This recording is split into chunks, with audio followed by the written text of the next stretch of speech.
Hi guys, so good morning. Welcome back po sa ating YouTube channel. So bali today, yung gagawin po natin ngayon is magkakandak po tayo ng insulation resistant test or sa mas kilalang meager test. So bakit nga ba tayo nag-a-apply ng meager test para dito sa ating project? So simple lang po para matest po natin yung resistance ng ating wire. Okay pa ba or hindi na? So bakit nga ba bumababa yung resistance ng ating wire? So meron po tayong mga dahilan kung bakit bumababa yung resistance ng ating wire. So bigyan ko lang kayo ng mga example. So una, so yung ating wire during wire pulling is possible kapag nabalatan is bababa po yung kanyang resistance. At isa pa, so kapag excessive yung init at saka lamig ng ating wire doon sa ating mga PVC conduit, so bumababa rin yung resistance ng ating wire. And then, minsan isa nagmo-moisture yung ating wire. So, yun yung kalimitang dahilan kung bakit yung ating wire isa bumababa yung kanyang resistance. Okay, balik sa explain ko lang sa inyo kung paano po mag-conduct ng meager test para sa ating linya dito sa ating project. So, first of all, lagi nyo lang tatandaan, kapag po tayo mag-conduct ng meager test, kung yung ating supply dito sa ating lugar is 230, so yun po yung nominal voltage na basic po kay PAC. So, ang gagawin nyo lang dito mga master is itatimes nyo lang po sa times 2. So, kung 230 volts yung nominal voltage ni PAC, so dapat yung magiging setting ng ating meager test is 500 volts. So, doon sa ating 500 volts mga master, so kailangan hindi po tayo bababa ng 100 mega ohms. So, which means kapag bumaba po tayo ng 100 mega ohms, hindi na po pasado yung ating pag-test ng ating resistance sa ating wire. So it's possible, sabi ko nga, ating wire isa nabalatan na, or else yung mga wire natin wala pa siyang tape sa dulo. Okay, so before po tayo mag-conduct ng ating meager test para sa ating project, dapat yung ating mga linya rito wala pa pong any device na nakakabit tulad po ng ating switch, outlet. So paano maging accurate po yung pag-apply po ng ating meager test para sa ating mga linya. So i-check natin dito yung ating mga circuit breaker, yung line 1, line 2 natin, at saka yung line to ground natin. Okay, so bali guys, ipapakita ko sa inyo yung actual para magkaroon kayo ng idea. Isa pa mga master, before tayo mag-apply ng meager test para sa ating mga linya dito sa ating project, dapat yung mga dulo-dulo ng ating wire or yung mga tinatawag na end of the line ng wire natin is dapat meron siyang balot ng tape. So dapat hindi siya nakadikit sa ating metal parts or sa mga pull box kung mga metal man yan, para yung ating reading ng ating meager test magiging accurate po. Okay, so tandaan nyo lang po. So ngayon din bali samahan nyo ngayon. Bali, tetest ko muna dito yung ating second floor bago tayo bumaba ng ground floor natin. Una rito yung ating panel para makita ninyo.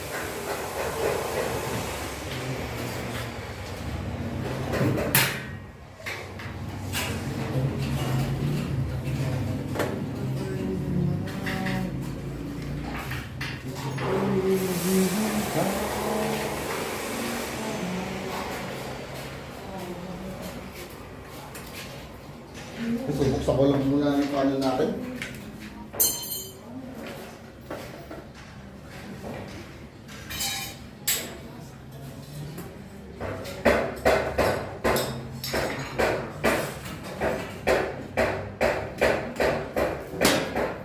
Okay, so ito na yung ating panel. So, ito yung gagamitin natin pang meager test. Ayan.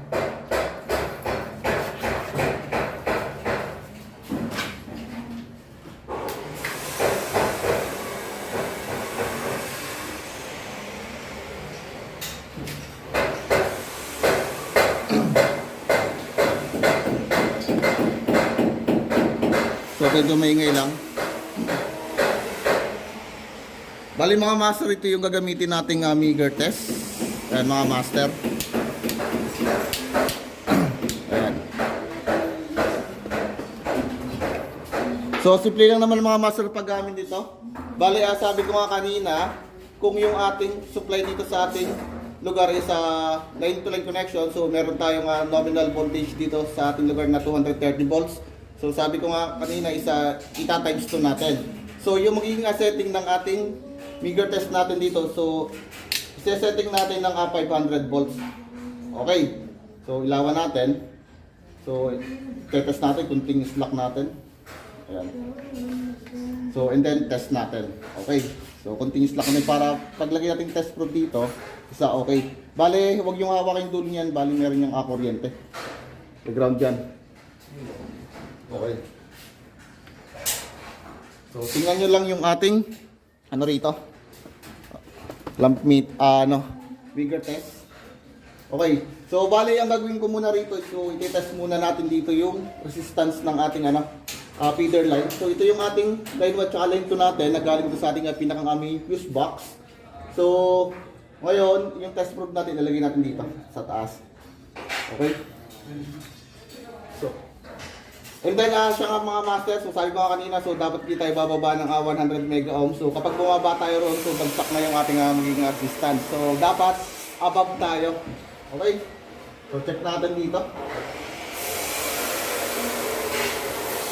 Okay, so bali 4,000 mega ohm. So infinite yung ating reading para sa resistance ng ating wire dito. Okay?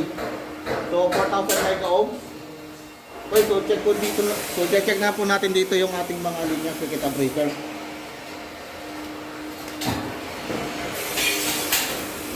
So check ko muna rito yung ating shower heater muna. Ayan.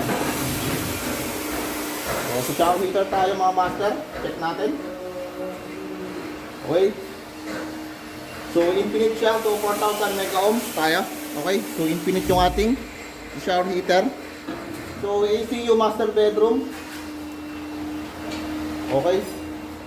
So, yun, tumataas siya. 2,000, 2,3. Yan, 2,3,495. So, bali okay na to mga master. So, ito guys, hindi siya magpapata sa mega ohms, hindi siya mag-infinite. Gawa lang, nakabitan na natin siya ng switch at saka yung ating breaker sa taas. So, dapat, kapag tayo magkakandak ng insulation test, so dapat wala siyang any device na nakakabit. So wire lang talaga siya. So pagdating naman sa dulo, so titipan lang natin dito sa end of the line natin. Next natin ay sa convenience outlet. So check natin. Yan. So pataas na siya. Mag 1,000 mega ohms above, so pasok yan sa natin, resistance. Ayan, so tumataas naman siya. Bale itong ating convenience outlet, so meron tayong naikabit na, kaya hindi siya tumataas ng ganong kataas. Okay, so lighting outlet natin, ayan, always CR. So check natin. Ayan, so pag below 1,000 mega ohm, so bagsak na tayo dyan. So nagtataas naman siya. Ayan, so 226, 27, ayan 28, so pasok pa yan sa ating resistance, so good pa yan. Next natin ay ECU bedroom 3. So bali ito ay spare na. So ECU bedroom 3 tayo. Ayan. So yun, pasok na tayo. Above na tayo. 2K na. Abot. So 2K, okay na yan mga master. So may kabit tayo kasi ditong switch na. Naikabit na natin. So ECU bedroom 2. Okay. So pag above 2,000, okay na yun mga master. Okay. So tataas na yan. So papalo yan ng ng mga 3,000 to 4,000. So okay na yan. Next natin ay spare itong kasunod. So wala itong linya. So convenience outlet, bedroom 2. Bedroom 2 and 3. Yan. So taas natin. Next natin sa lighting outlet, bedroom 2 and 3. So yan. Bali, nakabitan ko na rin siya kahapon ng isang wall lamp sa labas. Pero tumataas pa rin yung ating rito, resistance.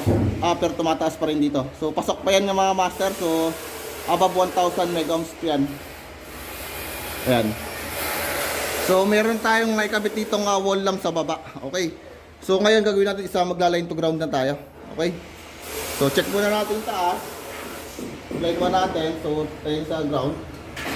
So dapat tataas siya. Ayan, so tumataas siya. Yan, magiging infinite pa yan. Ayan, so 4,000 mega ohms. So infinite yung ating linya. So line to ground tayo. So double check. Ayan, so infinite 4,000 mega ohms. Ayan. Okay, line to natin. Okay, so tumataas tayo na 1,6. Yan, okay yan. Hanggang 2,000 mega ohms tayo. Okay. So, short natin, isa AC bedroom 2. Ayan. So, baba lang. So, ito yung nakatap sa ating switch yata ito or breaker. So, yung line 2 natin. Okay, tumataas tayo ng 1,000. Ayan, pataas pa. So, ito yung nakatap sa ating breaker. Itong isa, ito yung sa switch muna natin. Dumaan. Next natin ay continuous outlet bedroom 2. Ayan. Okay, so tumataas tayo ng ayan. Ano yan? Accurate, ano yan? Bali, infinite yan. So, aabot ng pataas pa. Okay, next natin ay line 2 naman. Ayan, so yun, tumataas tayo. 26, 25, 27, 27. Ayan. Next natin is lighting outlet. Ayan, so meron tayo nakakabit na rito ilaw sa labas, so wall lamp. So aabot pa ng 1,000 megawatts above yan. Okay, so umakas na tayo, okay na. Next natin, yung line ko naman. Okay, so ayan. So pataas pa. So ito yung nakakabit na yung ilaw dahil sa wall lamp. Next natin si shower heater. Okay, so ito yung wala itong nakakabit na dyan. So, above yan. Okay. Yung line ko natin. Okay.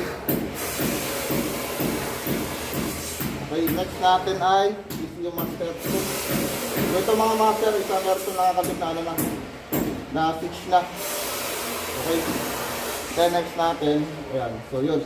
Update na ito sa breaker. Okay.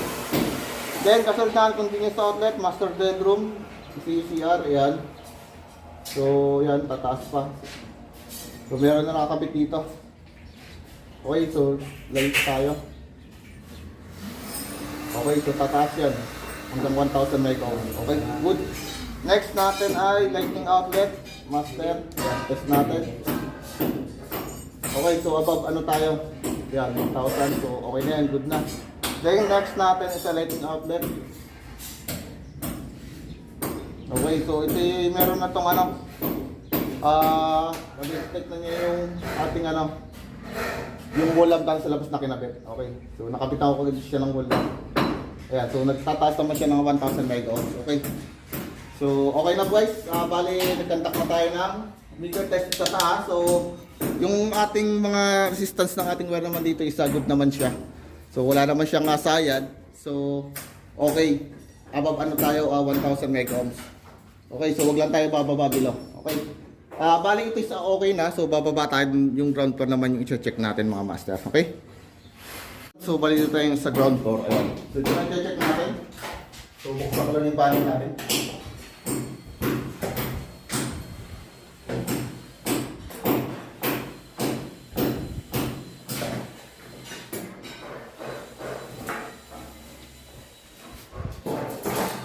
Okay, so bali ang check natin dito mga master is yung ating pinaka-main fuse box tsaka yung panel board ng ating ground floor. Ayan, so buksan muna natin siya. Ayan. So tayo mga papel dito Ayan.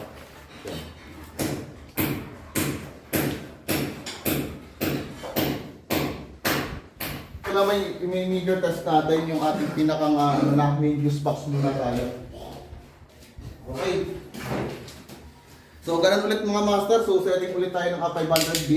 Kasi 230 volts yung supply natin dito. So, bali times 2 palagi tayo. Okay, so dapat hindi tayo bababa ng 100 mega ohm. So, bagsak yung ating resistance. So, dapat above tayo. Okay. So, una natin check dito ay yung taas muna natin.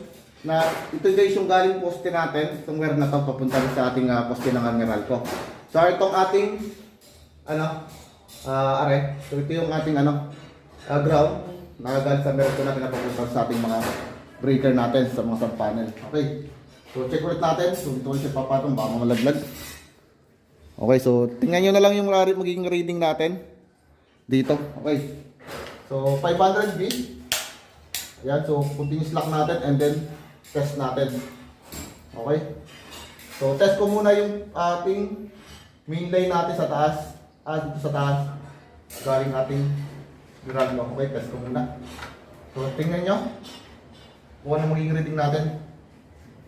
Okay, so pabuti natin ng yun. So 4,000 mega ohm. So ibig sabihin natin pinit yung ating linya. So hindi siya exposed sa so okay na okay yung ating main line natin.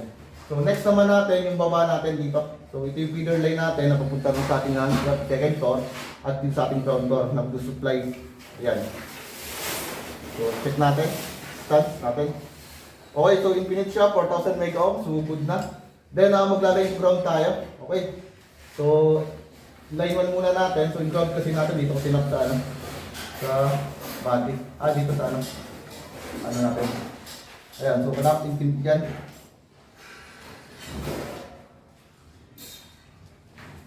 Okay, so ulitin natin. Okay, so good naman siya, pataas siya. Ayan. Road natin. Okay, so i-take ko naman natin. Okay. So above 1,000 mega ohm, so okay yan, good yan mga master. So papalo pa yan. So medyo matagal lang. Okay, so yung line naman natin sa baba. Ayan. Naman. Sa ground. Okay, so good na, above 3,000. So mag-i-infinite pa yan. Okay, so infinite. Then next natin dito. Ayan. Okay, so infinite. So dito tayo ngayon sa ano, sa kabila. Sa ating panel. Ayan. So ito naman check natin.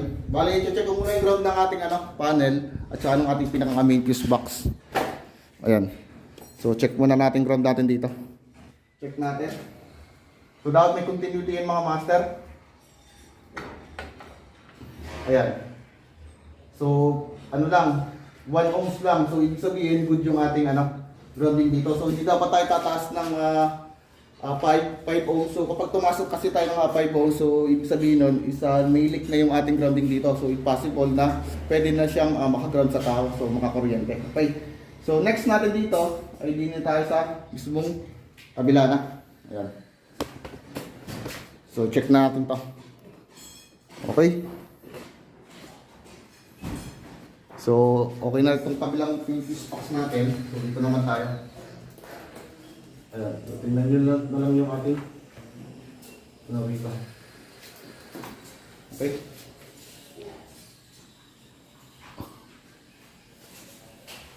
Tapos dito yung ating feeder line na galing sa ating pinaka-main fuse box at papunta rin sa ating panel. So dapat okay yung ating ano linya. So check nyo. Okay, so 4,000 mega ohm, so ibig sabihin na infinite yung ating ano dito. Wire, yung good yung ating resistance. Okay. So next natin dito yung mga line plane ko na. So unahin natin dito yung ECU 3, bedroom 3. So dapat mataas yan. Ayan. So umabot siya ng yan. So 2.5. So abot yan ng 3,000 mega ohms. Bali itong mga master, isa may nakakabit na rito switch at saka yung breaker natin dito sa gilid natin para sa condenser kasi yan. Next natin is sa shower heater natin. So check natin. Okay. So yun, 4,000 mega ohms. So wala pa siya kasing kabit doon. Bali ano siya, infinite. Next natin dito ay yung ating submersible pump sa water pump sa gilid. Ayan. So yan, tumataas siya. So abot siya ng 4,000 mega ohms. So ibig sabihin, infinite. Next natin ay yung ating convenience outlet natin sa living, sa baba. So ito. So check natin. Okay, so good na. Above ano tayo ngayon? 1,000 mega ohms. Okay, so abot yan. So huwag i-infinite pa yung mga master. Yan, hinihintay natin. So infinite yan. So yun. Limit 4,000 na, so infinite na. Ang next natin ay sa washing machine natin na line. Saan na tayo? Ayan. So washing machine. Ayan. So hintayin nyo. Okay, so infinite siya. 4,000 mega ohms. Lighting outlet natin sa living terrace. So medyo marami-rami itong ilaw. So try natin kung mapapa-infinite natin.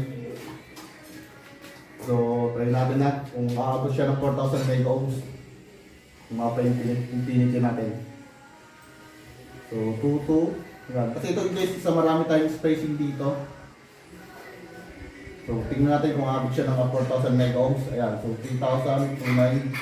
Ayan, 3,000 na. Ayan. So, 3-2, 3-3. Okay, 2-3-4 na, 3-4-5 yan, 3-5 na. So, abot ng 4,000 megaohms yan. Try natin kung maka-infinite natin. Kasi marami siyang mga ilaw eh. 3-8, 3-8-5-6, yan, 3-71. Okay, abot, 3-9. Okay, so abot yan. 3-45, 57. Oops! Okay, so infinite, napa 4,000 natin. Next natin sa SP outer stair. So sa labas natin to. So yung sa step natin. So infinite yan mga master. So wala pa kasing nakapapit yan. Okay, so line lang yan. So water heater. Next natin. So check nyo. Ayan, 4,000 megaohms. So good. So water pump natin. Okay, so infinite, 4,000 megaohms. Sa convenience outlet natin, so ito yung marami-rami rin ng mga spacing dito. Okay, so try natin pa-infinite to. So wala pa naman siya, ano yan. So medyo matagal-tagal kasi maraming outlet array. Yan, so sa mga ano natin. Okay, so ito yung okay na ito mga master. So yan, above naman tayo na ano, 1 trick. So pasabi na yan. Abot pa ng 2 plus yan, like okay. So refrigerator tayo. Okay, refrigerator is infinite. 40 ohms. Next natin sa lighting outlet natin, so ito marami-rami rin ito. So try natin pa infinite yan. Okay. So try natin pa infinite. Ayan. So nagano na siya. Okay, so wala tayong sayang dito. So wala napalitan. So accurate. So 4,000 megaohms. So okay siya. Next naman natin ito mga master. So magkakandak naman tayo dito ng light to ground. Naman tayo. Okay. So light to ground tayo mga master. So unahin ko muna yung taas natin. Light 1. Dito sa ground natin. Ayan. So ayan. Abot yan ng 4,000. So infinite siya. Ayan mga master. Infinite siya. So light 2 tayo. Sa ground. Light to ground. Okay, so good. 4,000 megaohms. Okay na.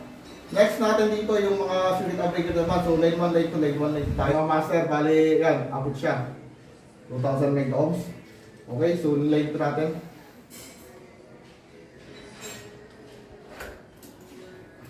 Okay. Okay, so good. Then line 1 ulit sa baba. Ayan, so above ano tayo? Yan. 4,000 megas. Infinite naman. Okay. So wala sulit. Okay. Infinite.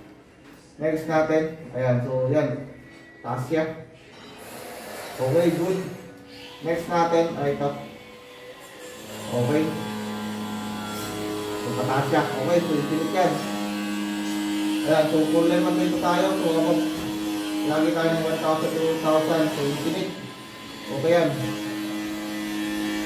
So okay, light to ground. So okay na. Next natin to, isa. Okay, so infinite.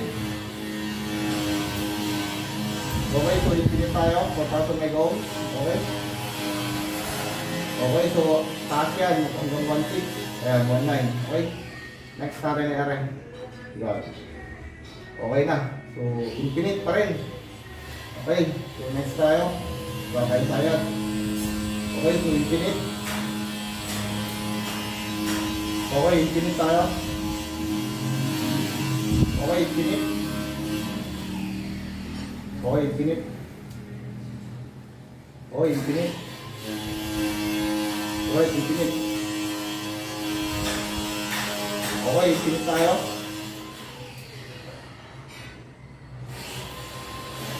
Okay, so above 1,000 megaohms tayo. Yan. Pascal, ganyan.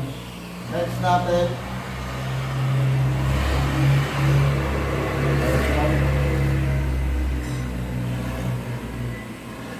Okay, so good na to. Yan. Next natin baba. Okay, so yan. Okay, infinite tayo. So, sa baba. Line 2 naman tayo. Okay, so infinite. Baba tayo. Sa mga ilaw na to. Yan, so line ground. Yan, so paano lang infinite yan? Ayan, so 1, 2, 2,000 yan. Pataas na kayo dyan. So, okay yan. Dito yung mga master, bali okay na. So, ganoon lang mga master kung paano mag-test ng ating meter test dito sa ating ground floor. So, already pwede na to siyang lagyan ng power supply. So, okay yung ating linya. So, hindi tayo magkakaproblema dito.